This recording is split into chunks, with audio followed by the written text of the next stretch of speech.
Hello, it's Friday, September 18, and today we're going to be looking at Mark chapter 5 together. I think it'd be really good if you'd take a minute to read Mark chapter 5 on your own. If you'd like to read the passage online, I've got a link posted right alongside this video, so you can follow that and read there. Mark chapter 5 really picks up stories that have begun at the end of Mark chapter 4. At the very end of Mark chapter 4, which we looked at yesterday, Jesus calms a storm on the lake. There's this great storm. The disciples are worried about drowning. Jesus stands up, quiets the storm with a command.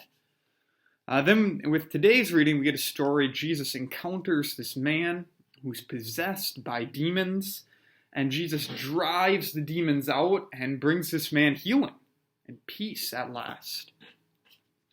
And then Jesus comes back across the lake and he meets two more people in need. He meets a woman who's been bleeding for 12 years, has some sort of, maybe a disease, maybe just some sort of chronic health struggle. And Jesus heals her immediately. And then Jesus has been approached by a prominent man whose daughter is dying, and in fact dies before Jesus gets there. And Jesus raises her from the dead. And all of these stories are showing us Jesus' power. Jesus has power over the natural world, that he can calm the storm. Jesus has power over the supernatural world, power over the forces of evil, that he can drive out the demons.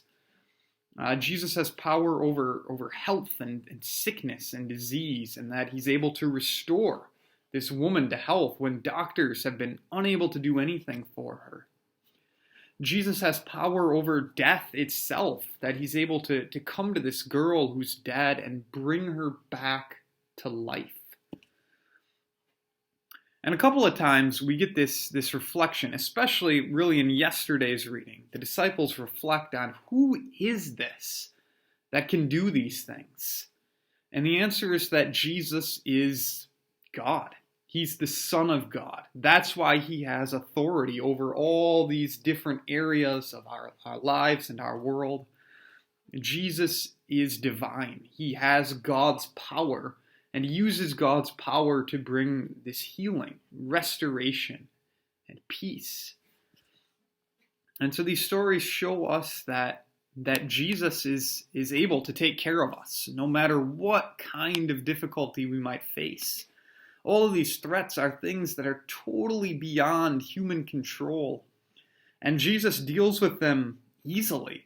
He just speaks and he calms the storm. And he drives out the demons and he raises the dead. He doesn't even do anything to heal the woman. She comes up and touches his cloak and his power just heals her. And so knowing that Jesus is the Son of God, knowing that he has this power to help us, gives us faith.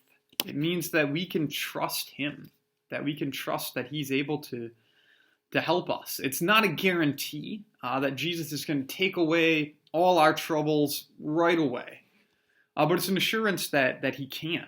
It's an assurance that he cares about us. And Jesus does promise that even though we might suffer now, even though we have troubles in this world, the day will come when he will return and he will free us from all suffering, from all troubles, because he is the Son of God. He has died and risen again to save us, and he will do away with all that is wrong in our lives and our world when he comes again. So Jesus gives us faith and confidence, even in the midst of our troubles. So that's what I think about with today's reading. If you've got other things that you're wondering about or want to share, please go ahead and post those. Thanks again for watching. Have a great day.